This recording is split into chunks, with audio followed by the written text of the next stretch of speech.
Okay.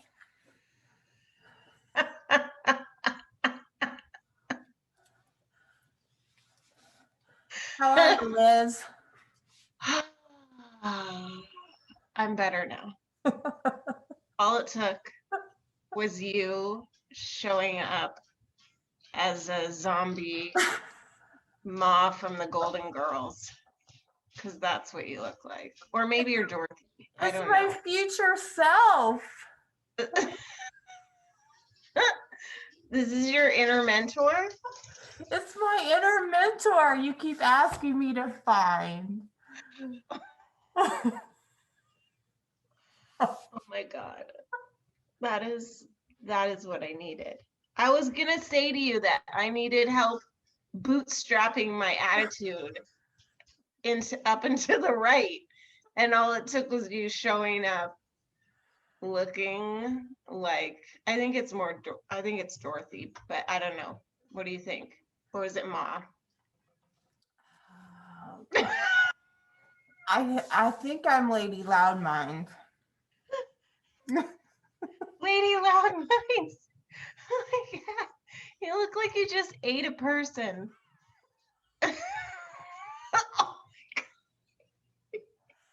Oh, well, I'm the inner mentor, right? Oh, you look like you just ate yourself, like you just ate Gwen. So it's like opposite, Uh, inside out. yes. That's Okay, I'm gonna have not to good. put. I need help. Oh God. Okay, so I know you want me to coach you a little bit today, and I just need a witness because I need to get my S together in my own head because I'm kind of losing it. We're a week out um, from the election, and I'm finding it challenging to be a person who's a helper of others, especially helping others get perspective when I'm really struggling to find perspective myself right now. Like I'm coasting on mental fumes, and I feel like partly it doesn't feel appropriate for me to find perspective when our literal rights and the rights of people that we care about are hanging in the balance. And I am not overstating that. And so it almost feels like if I just am like, oh, it'll be fine. It's gonna be fine.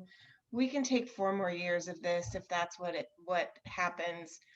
That's talking from a place of privilege, you know? And so anyway, I saw this thing on Facebook last night, and I'm gonna read it to you and to myself. Um, I'm just thinking of that word hanging you used. Because I got a whole lot hanging a whole lot lower these days. than you did before, My future self. your Yeah. future self. Yeah. Is your future self a cannibal? No. Are you sure? No. No, I'm my 100-year-old self. I'm trying to figure out how to look back on today. Did you just eat some strawberry pie and you're like not able to keep your food in your mouth anymore? Oh, that's your lipstick. Your lipstick, you're drawing it out of the lines these days. Okay, that's good. That's better than being a old lady cannibal. Okay, here's my quote. Ready? A woman named Eleanor Rose, um, who apparently my friend Amber went to college with, small world. She wrote, I see a lot of people out there tonight who are new at unfair fights, long odds, and stacked decks. Nothing is over. Take a breath. Take a minute. Feel your feelings. Then get back in the fight. The fight is harder, but the fight is the same. And it needs you, and it needs me, and it needs us. The stakes could not be higher, and the world we hope for doesn't happen if we don't make it. We fight the fights that need fighting, not just the fights we're sure we can win. We do what needs doing, and we make a way out of no way. We get miracles by being each other's miracles. We get chances by making chances. We get hope by doing the work of hope. Take a breath, feel your feelings, then get to work. Love it. Can you send me one of those masks? Because I feel like if I was wearing that, I could probably pull my S together and get back out there. I can if the mail will get to you in time.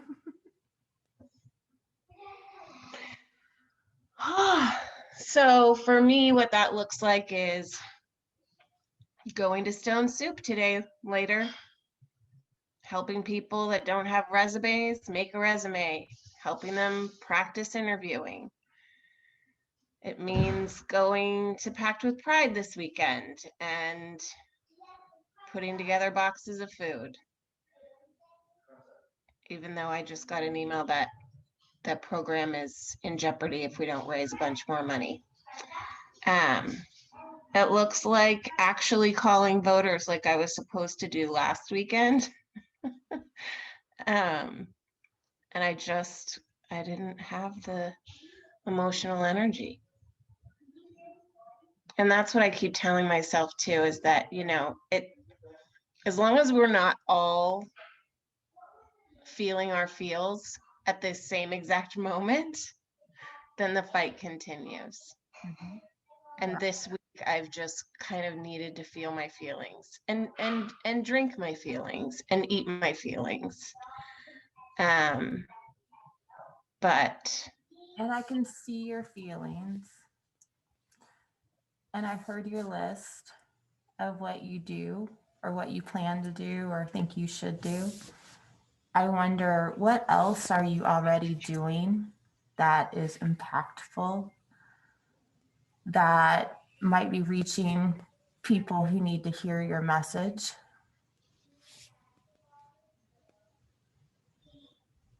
yeah, that's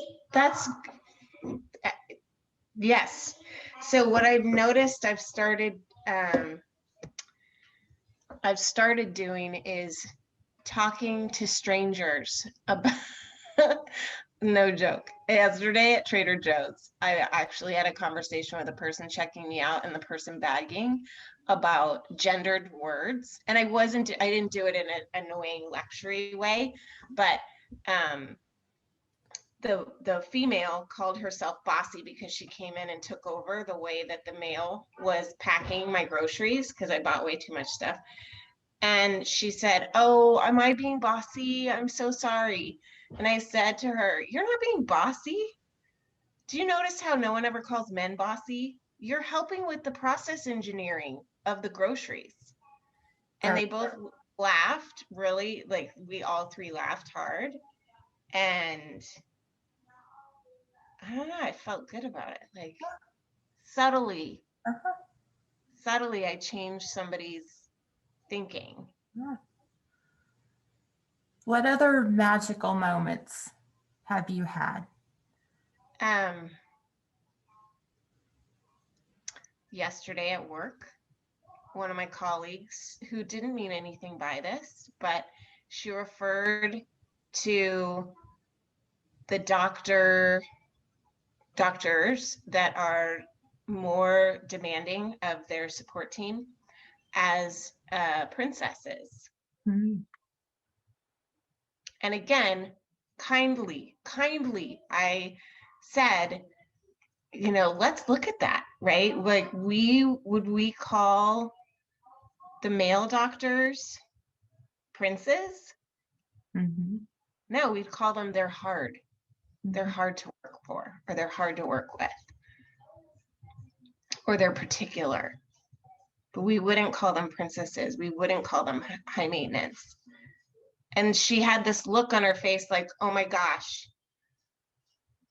Like she started to go into a shame spiral. I could tell. And I said, no. This is normal. This is what we've been taught to do. Mm-hmm. We've been taught. This is internalized sexism. Mm-hmm. And the first thing we can do about it is notice it. Right. And not double down on, criticizing ourselves when we do what we've been taught to do. Mm-hmm. So, and so yeah, you believe that those little moments of magic might have sparked something good? I hope so. Okay. I don't want to be that person that nobody wants to talk to because they're constantly on their soapbox. So you still want to be liked and loved. Right. Yeah. I don't want to be tedious, Yeah, true. but I want to make change. You want to make change. You want to use your voice. Last time you said you wanted to be an activist for the good. Yeah. Yeah. And yet at the beginning of our session, you were doing the, oh, and I got to do this, and I'm behind on this, and I should do this. You know who you're reminding me of more and more?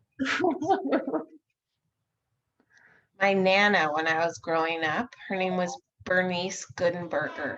Okay. She was the best. Awesome. And you're kind of reminding me of her, except for the fact that you look like you just ate someone. But other than that, you remind me of Bernice Goodenberger. Okay. Which is a good thing. Well, maybe Bernice would highlight for you that the good work and passion that you have inside of you doesn't have to be an exhaustive list of to-dos that you don't want to do. It doesn't have to be hard and heavy. It can be empowering and engaging and light and fun, and you experience those moments from time to time. Yeah. I wonder how you can amplify that. Yeah. I mean, part of it, I think, is just reveling in it a little bit, and just being, I remember driving home from Trader Joe's yesterday going, that was a really nice moment. Like I feel grateful for that moment in a sea of real shitty moments right now. Yeah. That was a nice moment. And it was like I connected with those people. And the woman ended up helping me out to the car, and she offered to have a wine relationship with me because I'm really bad at picking wine. Oh, good. And she's really knowledgeable about wine. And so we're gonna, like, next time I go, we're going to talk about wine. And she's from Southern California, Newport Beach, and I'm from Irvine. And so I don't know. It's like I made a shopping friend. You made a connection. You made a relationship. That's right, Bernice. I did. You did. And the stronger your relationships and the broader your network, the more power you have, Liz, to use your voice. Amen. I actually kind of like the hairdo on that mask. It's low maintenance. It's cute. I still have my curls, but Yeah. they seem a little more coiffed. They're a little looser than your natural curl. Maybe you like used a curl relaxer or something. I just age, There has to be some benefit because the wrinkle thing's not working very well for me. Yeah. No. Is this a resting bitch face? Yeah, I don't know because it just still looks like you eat human flesh, but you're really sweet about it, and you have good hair. All right, your turn. Well, I put on my alter ego to be internal mentor of the future. Looking back, and I really have tried to think about, our country. Go back 200 years. Yeah, it feels really heavy right now, and it feels like we're on a precipice, and or we could fall off a cliff. And yet, I think the whole time I've been growing up, we haven't had one of those really impactful, passionate periods of time. I feel like I've always lived in a bubble. So my future self had me like go back and do research. And our country was founded with passion for independence, and unfortunately it took a lot of fighting. um, our first several presidents had to work through all kinds of bias, and all kinds of privilege and not. Um, and many presidents and politicians and people in leadership and corporate leaders have been half crazy. So that's really nothing new. And then I missed the 60s. I wasn't part of all of that. And so my future self is telling me, really look back holistically and not just over the last 4 years or over the last year or 6 months, about the country and the culture of our country and how young it is compared to other countries of the world. And it just feels like some of this is still that when we're in our adolescence phase, when you compare it to others. And it's kind of cool. And it's kind of a gift and an opportunity to be here right now. Um, when I'm truly 100 years old, I'll be talking about 2020.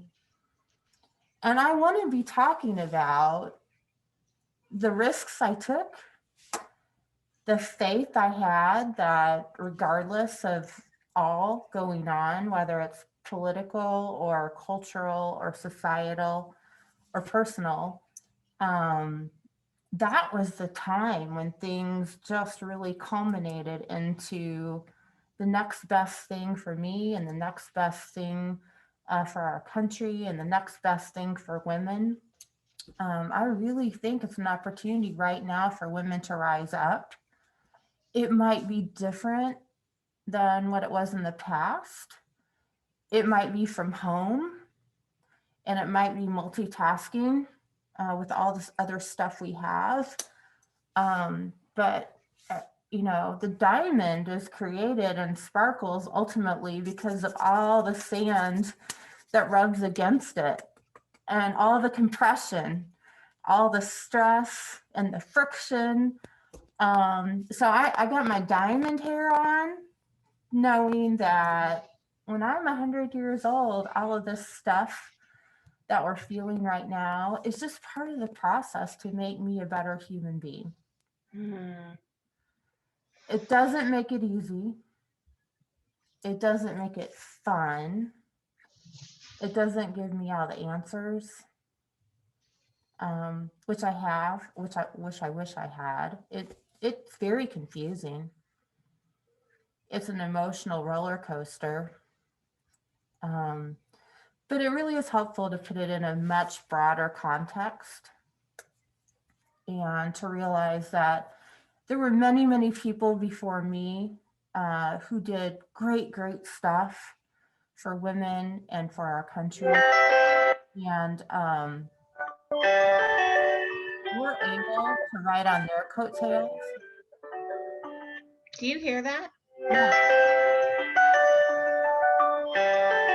There's something playing. Oh, it's not my computer, it's my husband's. Oh, And he's fixing it. Thanks, honey. Babe, look at Gwen. Look at Gwen. Didn't get a good night's sleep. Yeah. Exhausted. You think you've got it hard? I look like this all the time.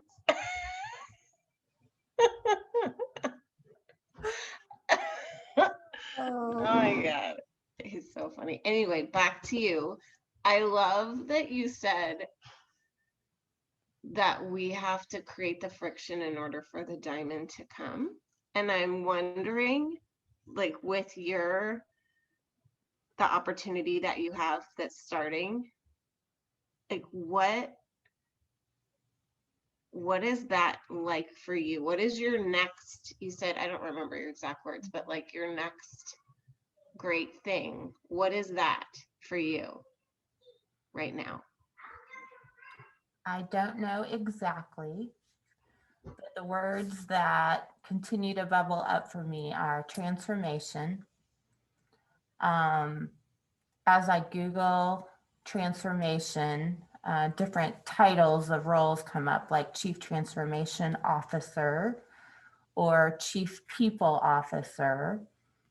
And as I list out who would I really truly love to work with, my list has evolved from those in healthcare to those on the fringe of healthcare and large companies, which is interesting to me because as I keep trying to refine what am I trying to transform, I really want to transform corporate cultures.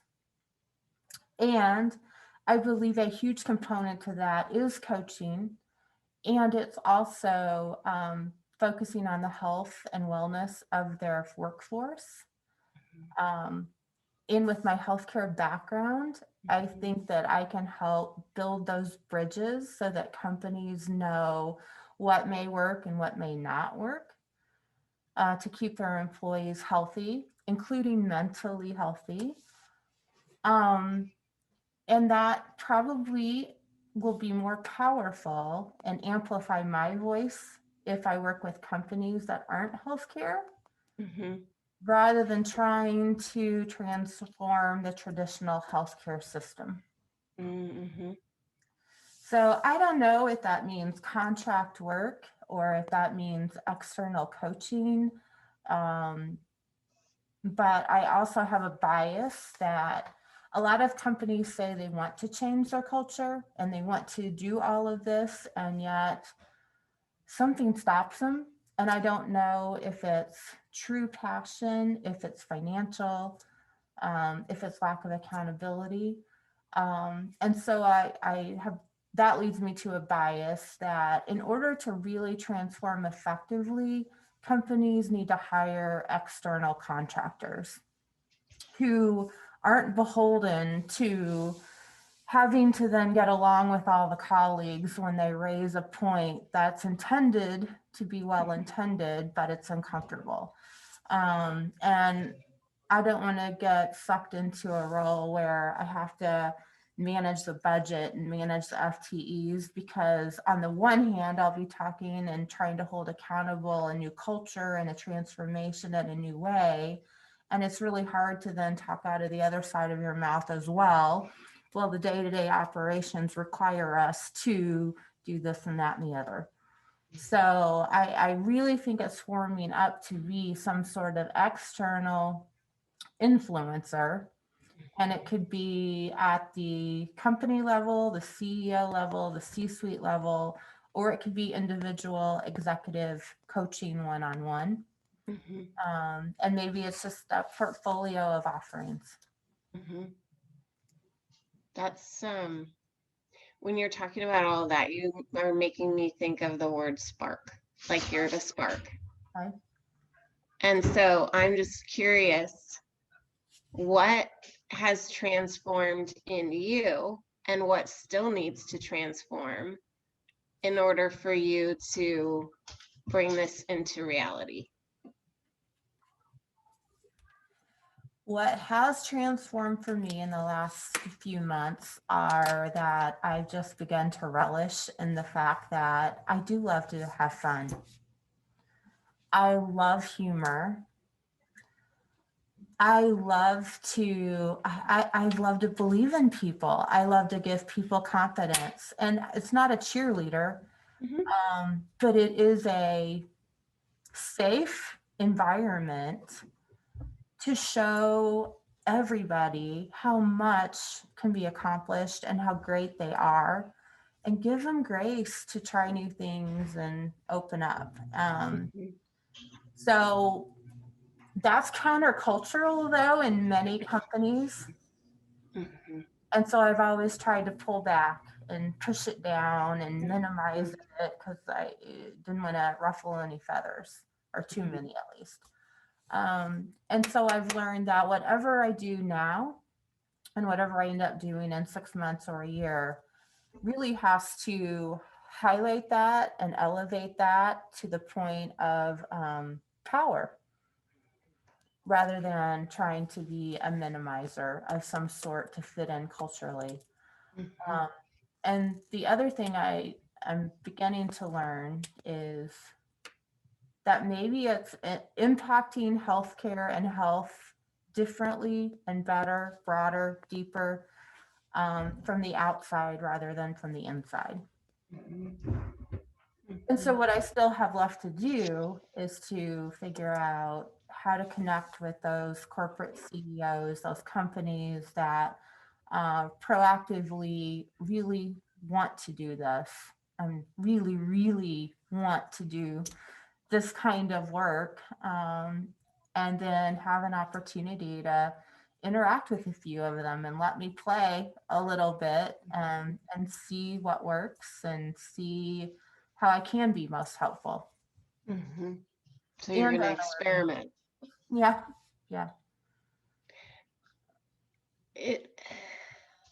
What I'm hearing now, first I was feeling this sense of spark, and now what I heard in your tone is the word just playful. And you talked about the traditional healthcare system, which is typically stuffy and slow to change and very insular. And it seems like you're casting off those rules for yourself, and you're saying that I want to be a spark for people to change, and I'm going to do it in a way that is authentic and playful. Yes, I am. And it scares me because I don't know how that will play. If anyone will take me up on this. And yet, as I do know, as I talk to people that I've worked with over the last 20 years, to a person, they have said, when you transitioned, there was something then missing in our organization. And it's hard for them to articulate what or to quantify it at all. But it's just a sense of caring, compassionate, fun, high standards, high accountability, and yet confidence in people, support of people, and an advocate for people. You know what word is coming to me now? What? Is that when you left, the soul left. Aww. And it makes me so sad. But the thing is the soul is in you. So you can bring it to other places. I can. And I think if all that's true, I think it would be so cool to be able to contract with different companies for short-term engagements or for very part-time stints so that I can do it. I can scale and impacts on such a broader level than merely one place at a time. Loud Minds Consulting, bringing soul to corporations. Yeah. Do you dare hire a soul? Yeah. Do you have the guts? Right. Do you have the guts? Yeah. That comes back to too what you were saying about the world right now. That it's like we're in this time of passion and friction. Mhm. High emotion. But there's so much opportunity in that Absolutely. if we are willing to see it and step into it. Yeah. And that is exactly what, when I hear everything that you just described, that is what I think that you bring. You bring the opportunity to find what you stand for, find what our common purpose in the corporate setting. I like that. And as crappy as this all feels, this is how change always feels. There's no roadmap. There's no feeling 100% confident about that next phase. It's confusing. You feel wobbly because you've never done this before, never been through it before. You might have heard about it. You might think, I know how this is supposed to go. You got your shoulds and your shouldn'ts popping up all over the place. And then you're just like, what the hell? It's completely uncharted territory. And that is change. So if this crappy feeling we have just means this is the environment for change, so we can change it for the good and take it as an opportunity, or we can bury our heads in the sand and hide, or something in between. We need to choose. Yeah. That's what Maud's telling me. Maud, is that her name? I don't know. What'd you call her? Bernice. Bernice Gutenberger. All right. Bernice is saying to me, figure out what choices you have in front of you to make, to put it all in context and move forward on those one or two things. And the rest will take care of itself, or somebody else will take care of it. You know, who are we to think that we have to take care of it all? That's pretty egotistical. There are a lot of great people out there working really hard too. So let's trust that some others have their piece of this. Yeah. It brings me back to what Elena Rose said. We get miracles by being each other's miracles. We get chances by making chances. We get hope by doing the work of hope. Exactly. So much better, Bernice. Yay! Thank you. I do too. This helped me, and I've got the words spark, playful, advocate, soul, casting off the old, and opportunities to find common purpose in the corporate world. That helped a lot. Thank you, Liz. Go eat some people, Bernice. That's what you look like you're meant to do today. Good people eater. All right.